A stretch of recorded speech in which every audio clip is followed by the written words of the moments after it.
Welcome to Unleashed, the podcast where we redefine leadership by focusing on what truly matters, the people driving change.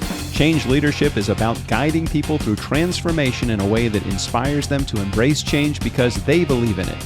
Whether you're a leader looking to foster a culture of growth or someone eager to break through barriers in life and business, this podcast is for you. Now our host, Wendi. Welcome to Unleashed. I'm your host, Wendi. Today, we're joined by Todd Miller. Todd is the president of Isaiah Industries, a global leader in premium metal roofing systems based in Ohio. With over 35 years of experience, Todd has not only transformed the metal roofing industry through innovation and sustainability, he has also dedicated his career to training thousands of contractors and sales teams. Beyond his industry impact, Todd's faith and leadership extended into his community, where he serves as a rotational pastor and leads with a mission to make a meaningful difference in the lives of others. So, Todd, you have an incredibly diverse set of skills, and I'm really excited to dig into what it is that you do, and just have you share some learnings with us from a leadership perspective. So welcome to Unleashed. Well, thank you so much for having me. I enjoy your show. And there might be a little bit of schizophrenia there that has led to that diversity. I don't know. We'll let everyone decide for themselves.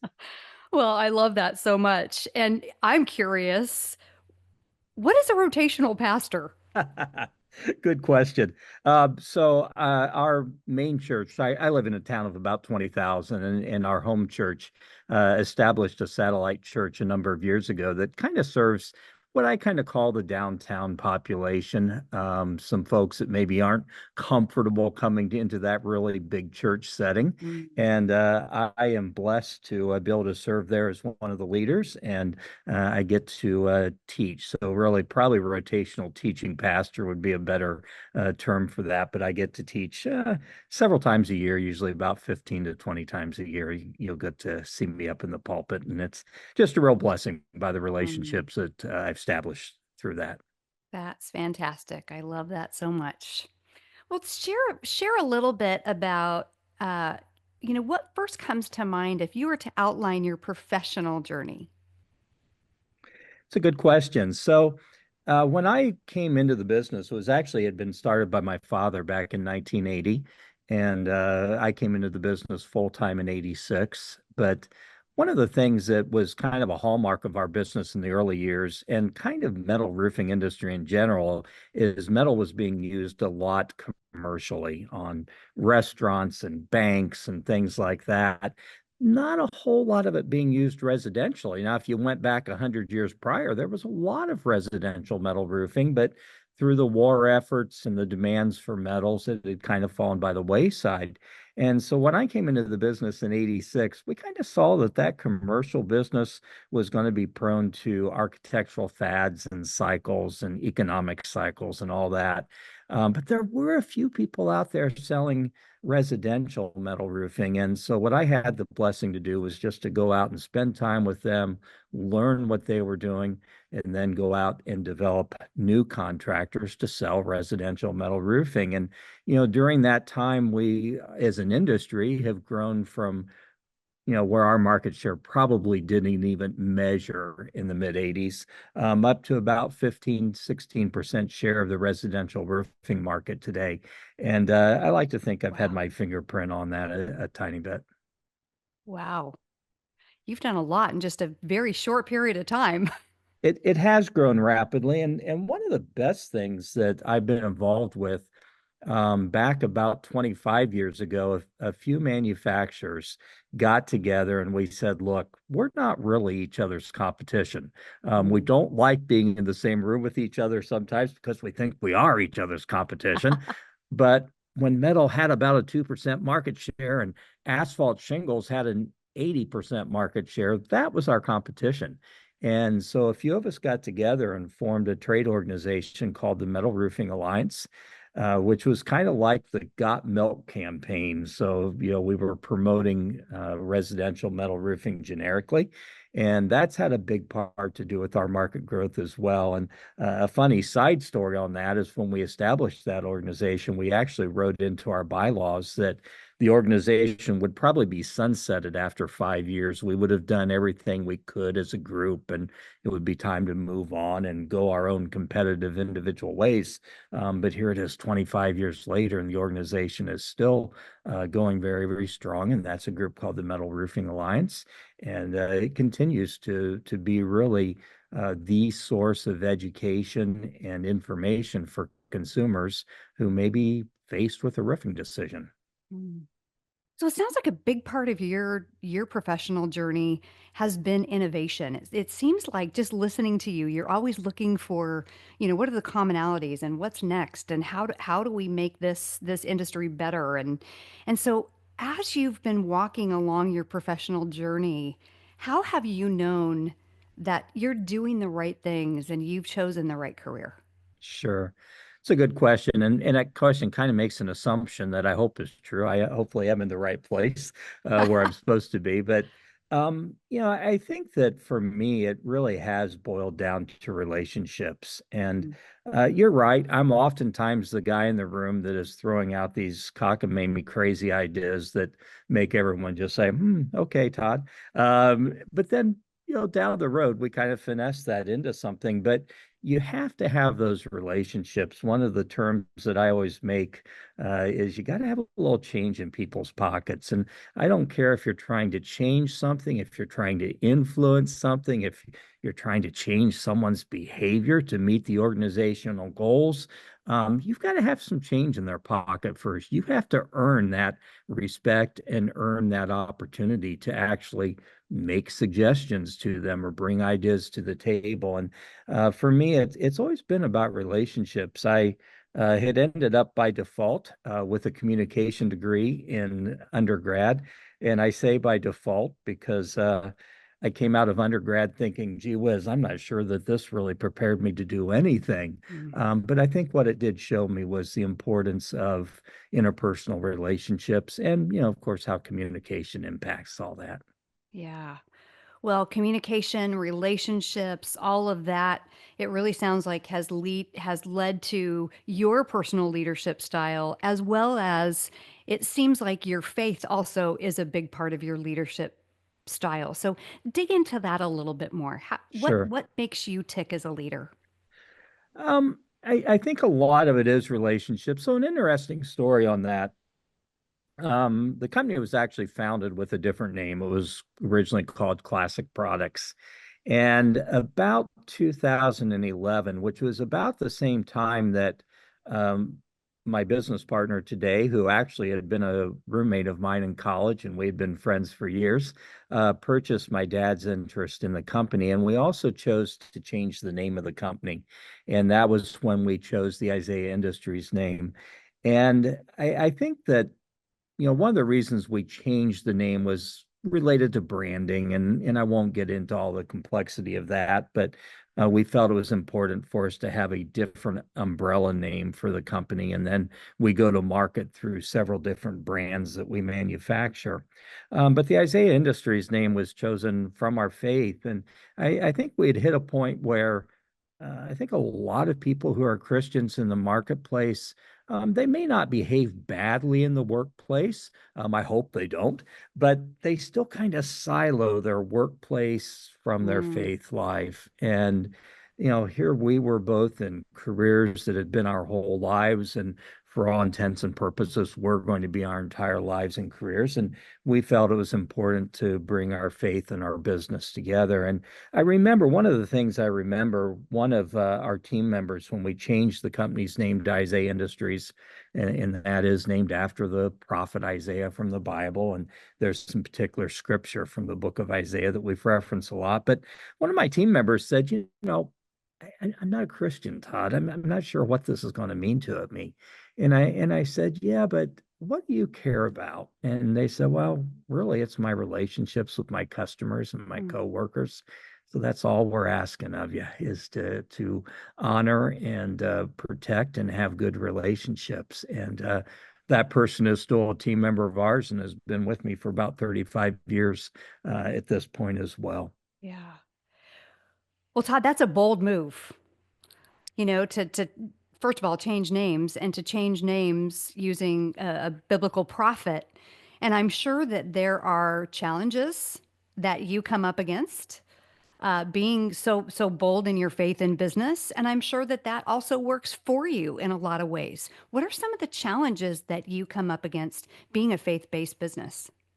Well, let me talk a little bit about those scriptures that we reference a lot from the book of Isaiah, and I think those will kind of lead me into where the challenges do come up. So, one of the scriptures we reference a lot, and in fact, it's on all of our business cards, is Isaiah 56:1, which is be just and fair to all, do what is right and good, for I am coming to rescue you, says the Lord. And so in there, we're talking, we always want to do what's just and right, what's right and good as a company. One of our other scriptures we use a lot is Isaiah 43:19, which is the scripture that talks about the imagery of, don't you see what I'm doing? Don't you perceive it? I'm making a way in the wilderness. I'm being a stream in the desert or in the wasteland. And, that's where we think of ourselves in terms of where we are in the marketplace. We want to be that refreshing stream. A lot of the marketplace today has come down to being all about numbers, all about just processing people, processing paperwork. And yet we want to have those relationships. And, one of the ways we've been blessed with that is, we still have customers that we literally have worked with for 40 years at this point, a couple cases even longer. And so we've been very blessed with long-term tenured customers. But by the same token, if you're going to put that kind of scripture out there, you got to be able to live into it. That's right. And so it's something that we're always mindful of. And in essence, we've developed core values that kind of reference and focus a lot on those two bits of scripture as well. But in essence, that becomes a litmus test for us. So when we're making decisions about how we deal with customers or how we operate with our suppliers, honestly, that's one of the areas I think is the biggest wasteland is people in business tend to think their suppliers are there to be abused. Mm. And I really, really think that's a huge opportunity for those of us who want to be something different. So that scripture and this whole idea of being, a faith-based business or working from our faith really becomes that litmus test for how we behave. And no, it's not always easy, but it certainly gives you some pretty clear direction on Yeah. what those decisions need to be. Yeah.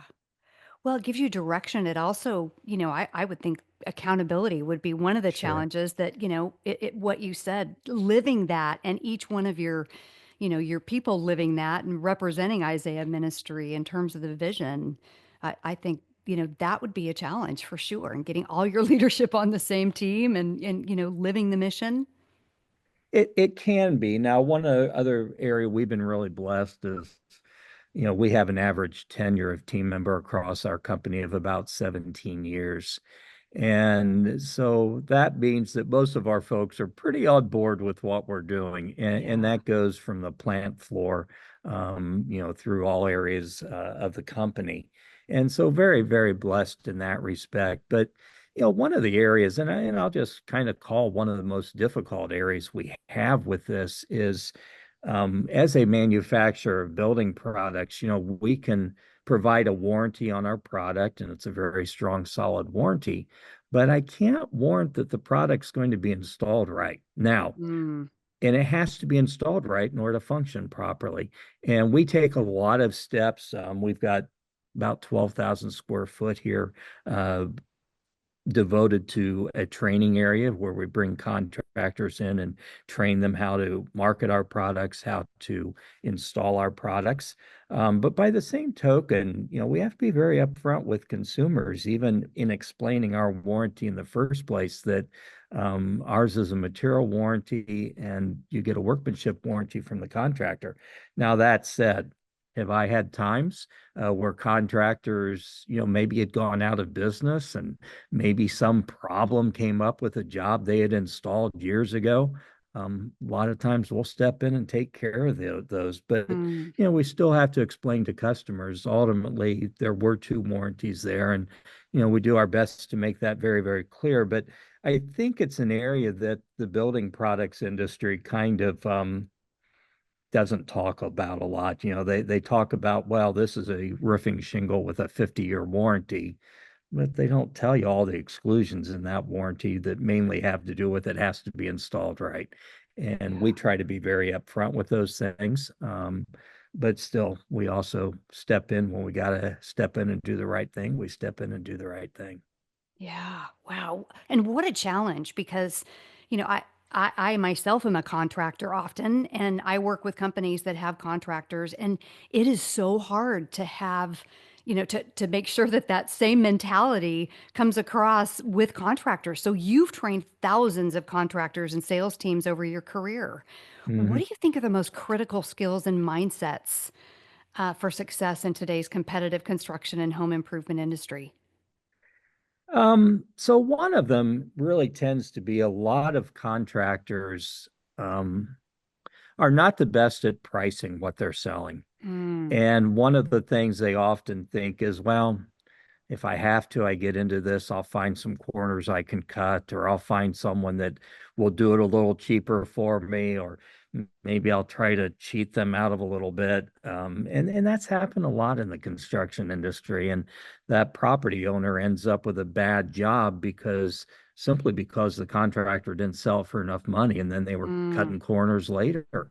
And so yeah. one of the things that we talk a lot about is knowing your costs and selling things profitably. And if you can't sell it, profitably at a point where you can service it if there's problems down the road, then you really don't want that deal in the first place. And so I think that's a big challenge. I think it's also been interesting. I've seen a lot of change in attitude over the years toward salespeople. So I'm Mm, not going to pick on them too much, but here in Ohio, we had a hotly contested senatorial race this past November, and the incumbent started running ads that were picking on his challenger because his challenger had come from a life of sales. And he was running ads that were literally saying, this guy's been a salesman all his life and you can't trust a salesman. yeah. And I went to the incumbent and I said, "Hey, this is wrong. You are Mm, painting all salespeople with a dark brush here that simply isn't correct. And sales is not what you think it is in mhm. terms of where it's changed." And it was interesting to watch that. Now I have no idea if I had any impact on it. He actually did pull that commercial after a couple of weeks. And frankly, the Wow. incumbent who had been in the senatorial seat for 20 years lost the election. Mm. And it flipped. So it was really interesting to watch that. Isn't that interesting? Yeah, I had a similar experience. My son was a baseball player, and I was traveling all over the place, and I showed up at one of his games, and one of the dads said, "So, what is it that you do for a living?" And I said, "Well, I just came back from a gig in Russia, and I was actually training salespeople." He goes, Wow. "Training salespeople? You like talk to me about that." And I said, "Well, my vision is to create professional salespeople out there." And the guy literally, I'll never forget it, Todd. The guy laughed at me and he said, Wow. "Professional salespeople, that's an oxymoron." Wow. And I stopped for a minute and I went, "Interesting." And he was a sales guy, by the way, which was so interesting. Yeah. And, I said, "Tom, tell me more about that." His name was Tom Heinzelman. I'll never forget it. And he said, he started describing all the bad experiences that he's had with salespeople. And I sat back and I'm like, you know what? As salespeople, we've earned that by being dishonest, Right. Yep. by being pushy, aggressive, and obnoxious, by not asking great questions, by not listening. And so, one of the things that we know with professional sales is it does come back to what you have talked about over and over already on this podcast, and that is prioritizing relationships. And Mhm. it sounds like you have fostered that in your contractors, with your employees, with your leadership team. So, what leadership practices do you think are most effective in attracting those right people that also want to foster a relationship and retaining those people in this really competitive labor force today? Yeah. I always recommend hiring the person based upon their work ethic, their integrity, the type of person they are. Skills you can teach, but those things Mm, that are integral to a person you can't teach. And if you're going to run a company where you are going to have high expectations in terms of the behavior of your team members and their integrity and following the core values of your company, you got to first focus on people who will do that. mm, The other stuff you can train. And, it hasn't been uncommon. I mean, I've been fortunate in my business because we have had such long tenured team members that I haven't had to do a lot of hiring realistically. But one of the things that we have done is, there are several times I've hired somebody without really knowing exactly what their position was going to be, simply because I recognized that this was someone that we needed, and someone that was going to be a good asset and fitting in well with our team. Part of my uh, prayer life is, Lord, bring me the people that I need when I need them and give me the wisdom to have the open eyes to mm. recognize them. And so I think that hiring based upon people is more important a lot of times than hiring based on skill sets. Now, obviously, there's limitations. If you need a rocket scientist, you need someone with a degree in rocket Right. science, Yeah. science free or whatever. Um, but still, I think you're looking for the individual more so than the skills. Hmm. And Todd, how do you smoke that out? Because I think that's one of the hardest things. You look at somebody and, the only sale they ever made was a sale in the interview. And, so how do you smoke out character and Well, integrity and those things that can't be trained? you kind of learn some questions to ask, but really, I'll tell you, social media has made it easier. Oh, If you that's look true. at someone's social media, you could usually tell pretty quickly, um, what this person cares about, and what's meaningful to them. So social media actually has made it easier to do that. And whenever I meet with younger folks and I'm kind of coaching them on careers and things, I always talk to them about that social media presence. But Yeah. on the other hand, as an employer, I want them to have social media that's honest because then I figure out who they really are. Yeah.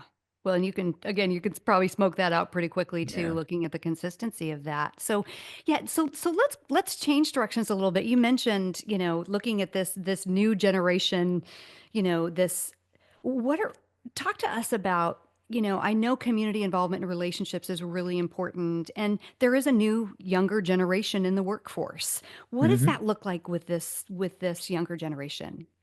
One of the things that I have learned is, and I love the younger generation. In fact, but I've realized that you got to coach them a little bit differently. They really want to know pretty clearly what their expectations are and, even some general rules of how to do things.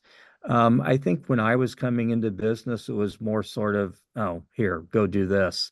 And you kind of had to figure it out on your own. Today's generation kind of wants to know what the lay of the land is and what the rules are and what the expectations are. Hmm. And so I do a lot of coaching our older leaders, how to relate to younger folks and how to make sure that those folks know what they're supposed to do, but also that they see meaning in what they're doing. I see that a lot. Younger folks don't want to know just what to do, but why am I doing this? So big. They And want to know the why. You're so right. and that why is really important to explain. And so I have worked hard in our company and still got ways to go, but just to develop that culture of we don't just say what you're supposed to do, but we explain the why, because that then arms you so that you can, next time it comes up, you know exactly what it is you're supposed to do because you know the why that drives it. And I think that that's been important as I've seen working with the younger generation. Mm. And you mentioned community, before we pressed record, we talked a little bit about community involvement and especially with this in this multi-generational workforce. So how do you do that in your organization and beyond? Well, I know that there are exceptions to this, but I am a little bit concerned with the younger generation that I don't see them naturally gravitating toward a lot of community involvement. And there again, I think that comes down to they want to know the why. I mean, why Mm. would I do that? Why should I do that? And so, we've done some things. I mean, just an easy example is 2 days a week, we send team members to staff a local food pantry. And that really, I do that, yes, because we want to serve our community and feel it's the right thing to do. But I also do it because I want to get our younger folks accustomed to what it means to be a servant leader and what it means to go out there and do something, altruistically, simply because you're trying to help others. And so, yeah, I think there are things people can do to encourage that leadership. I've known a few business owners over the years, and I really respected this. It hasn't been something I've been able to do in our company just because of the size, but maybe that's an excuse, Miller. I need to think about that. But anyway, I've seen business owners who actually required certain numbers of volunteer hours from their team members, and they would pay them to go do those things, but they would, require them to be out in the community working or serving or stepping into leadership roles. I think anyone who's been given some gift and training or whatever in leadership has to realize that that is a gift, and that leadership has to extend beyond just what you're doing in the workplace. Now, it can go to things that you're passionate about. Maybe it's simply teaching, or excuse me, coaching your kids' little league team, or maybe it is, maybe your passion is hunger. I think encouraging people to figure out, what they are passionate about, what they're burdened by, and to go out and try to make a difference in the world, community world, whatever that might be. Yeah. And so much of it, what I'm hearing from you, Todd, that strikes me is it's opportunity. You providing the opportunity for them to do something that maybe they didn't think about doing. Sure. And regardless of what generation they're in, I think that opportunity can be very meaningful because it may be something that they never have even thought about or had Yeah. the opportunity to do. So I think that's something that a lot of us in business are missing. Yeah. And I think that's very true. And I think that, kids, the younger generation has grown up a little bit different. There have been a lot of, what we used to call latchkey kids, but, kids also that, you know, they go to school and they come back and play video games or do whatever they do. But, in older generations, you followed your parents every place. If Mhm. your dad was putting a new roof on the house, you were up there doing it with him. That's right. If your parents had to go to a church meeting, you went there with them because That's there was right. nothing else for you to do. And Hmm. so you saw a lot of that modeled to you. And I think that that is something that a lot of the younger generation hasn't experienced or benefited from. Yeah. I do this really fun exercise when I do a multi-generational workforce workshop, and I literally post, I'm the post-it note girl. We do flip charts, and I start at the traditionalists, and we go all the way to Gen X, Gen Z, the Mm, millennials. And what we do is I have each group, I divide people into groups, and I have them list what was happening when this generation was born. How did they react in the workplace? You look at the traditionalists, and it was wartime. And right. so, you didn't have a choice in career. And when you were in that career because your dad did it, your dad's dad did, right, you stayed there. There was no 401k, there was, and then now we go all the way to where we are today. And every single one of those generations, there's a reason that they reacted the way that they did in the workforce. And there's also something that that specific generation has to offer to the Absolutely. companies, to the workforce. It is so interesting because, we then compare then and now. And, I think there's so much that each generation has to offer. And I think so often it becomes this, pointing fingers of, well, they don't work hard enough. Well, they Yeah. want to know the why. Just do that. It's like, no, we all have so much to give to to the workplace and to the organization. And I think, when we can respect that and understand the strengths that each generation gives, it just creates, just a very different culture. I love everything that you just explained there, and I agree with you 100%. I don't know if you've ever run into a lady by the name of Dr. Melissa Furman, No. but she teaches a lot of that also, and is a good friend of mine from Augusta, South Carolina. Okay. But Dr. Furman has some great things on that topic as well. Good Well, I stuff. will for sure look her up. I love the Yeah. resources, and we'll put that in the show notes as well for people who want to dig into that a little bit further. So, Todd, you're doing so many great things. It sounds like innovation, relationships, training. Your employee retention is higher than most companies I talk to. So you're doing so many things right. I'm curious, what keeps you up at night? What are those things that you're always looking at? What can I do better? What can I do differently? What keeps you up at night? Yeah, that's a really good question. So one of the things that my father told me years ago in business when he was still living was, um, don't ever think in business that you're out of the woods, or that Mm, you're holding your own, because as soon as you think that, there's a competitor going around you. And I think that keeps me awake. Just always trying to vision out, what does that future look like? Where is it that we should be? I mean, was it Wayne Gretzky said, you don't play where the puck is, you play where the puck is going. And I think that that's kind of what keeps me awake at night is, okay, where is everything going? Whether it's culturally, whether it's industry and our business in particular, or whatever that might be. Yeah, just trying to figure that out and trying yeah, to, yeah, as Gretzky said, play where the puck is going, not where it right. is. So, that makes me think of a question that I had, before we got started and pressed the record button as I was, just really looking at your business and thinking about some of your challenges. I thought about COVID Mm, and, supply chain became, it took on a whole different meaning during COVID. And yes. so you being a manufacturer, how did you survive COVID and what were some of your lessons learned that now you still use to Sure. look forward and look to where the puck is? It's interesting. We're deemed as what they call as essential business because we were in the business of providing shelter. Mm, And if someone had a roof off their house or a storm destroyed their roof, you had to get that fixed. And so most states also, the contractors we sell to were considered essential. So what we saw during COVID, of course, was there was just this huge home improvement boom. I mean, people were staying in their houses and they started saying, well, I'm not going out anymore. I've got some extra money. Maybe I should do this to my house. And so there was this huge jump in DIY business. There was a huge jump in contractor sales as well. But at the same time, we as a manufacturer were having the supply chain issues and couldn't get enough metal, couldn't get enough coatings.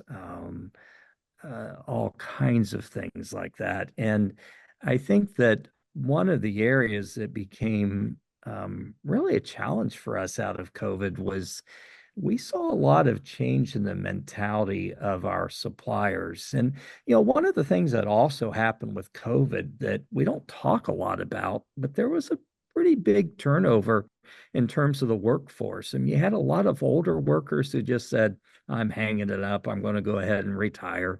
You had a lot of workers who said, oh, now I can work from home. I want to do that. yeah. And so there was just a lot of change in the workforce. And what we have seen coming out of COVID is more and more suppliers treating their customers as numbers, and Mm, they don't want to talk to you if you're not the big guy anymore. And we typically are not the big guy. And so we've definitely experienced some real challenges there, and it's forced us to really focus on, okay, how do we build those supply chain relationships? How do we make sure that we're getting the proper attention from our suppliers? And it really does come down to relationships, but it's given some challenges too, no doubt about it. yeah. Well, that was a pivotal time understatement. that, Mhm. I think in some ways has changed the way that we do business forever. And I do think it's Yeah. interesting, something that you said, I think companies are either moving more towards relationship or completely away from relationship. And I think that has broadened a gap in terms of there's very few middle ground and very little middle ground in terms of relationship. And people have taken very clear stands on that, which I think that's a big challenge. That's a great observation. It really is. And, I think to some degree it does kind of break down between large companies and small companies. And, if there's a large company, I encourage them out there, think about relationships, and you're going to quickly differentiate yourself from your Yeah. competitors that way. Yeah. So Todd, we've talked about a lot of different things, and I really want to make sure that at the end of this, we've inspired the leaders out there. They have some tactical things that they can do today, that they can learn from.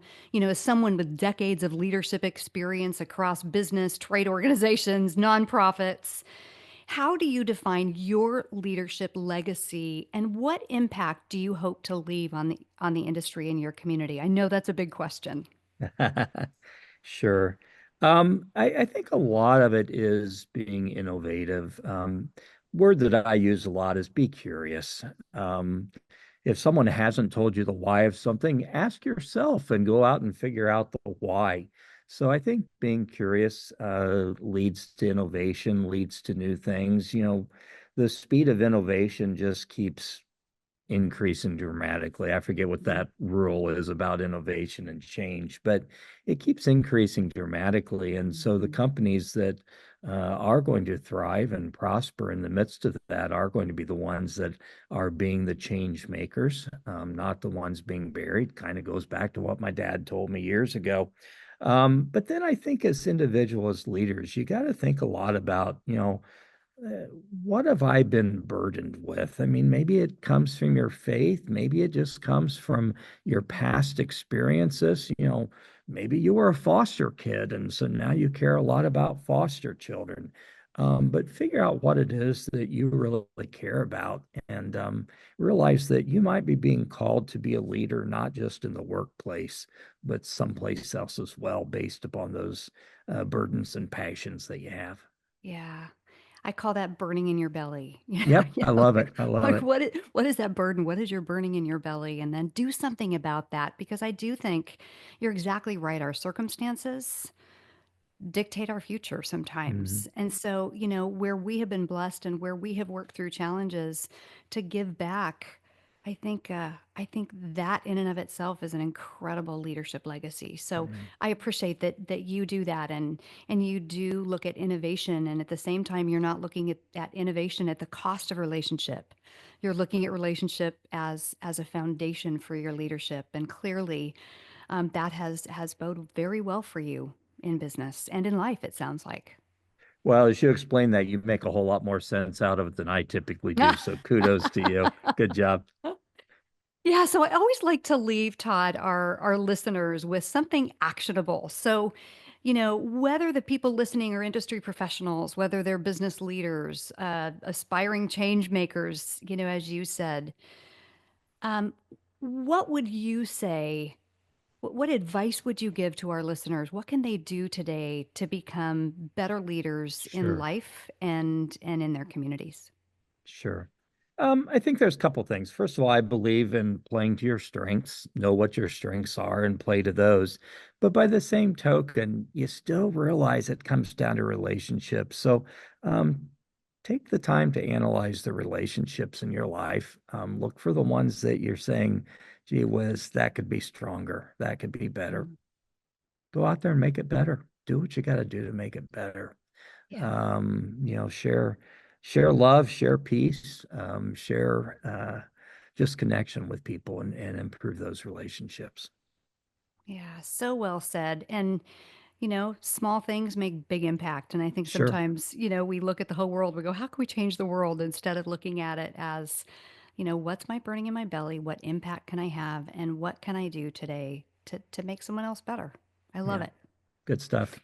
Well, Todd, thank you so much. It has been such a great encouragement to have you on Unleashed today. For our listeners, we will make sure that Todd's information is in the show notes so that you can connect with Todd. Todd, what would you say to our listeners if they want to connect with you? What's the best way to do that? Sure. I'm real active on LinkedIn. If you there's a lot of Todd Millers out there, but just search on LinkedIn for Todd Miller Metal Roofing and you're going to find me. Would be a great way to do it. And you can also connect with me through our company website, which is isaiahindustries.com. Excellent. Well, I will make sure that your LinkedIn profile link is in our show notes as well as your organization website. And so we will make sure that you are easily found. So, Cool. Todd, I just want to thank you again. And I look forward to maybe doing another podcast with you and also tuning into your podcast, Construction Disruption. So, to our listeners, thanks so much for tuning in, and we'll see you next week. Thanks for listening to Unleash with Wendi Swanson. Make sure to subscribe and follow to be notified when the newest episodes of the podcast go live. Please take a moment to rate and review us. It helps others discover Unleashed and join our movement of forward-thinking leaders. You can find contact information and important links in the show notes. Stay tuned for the next episode, and remember, keep leading with authenticity, embrace change, and choose to live life unleashed.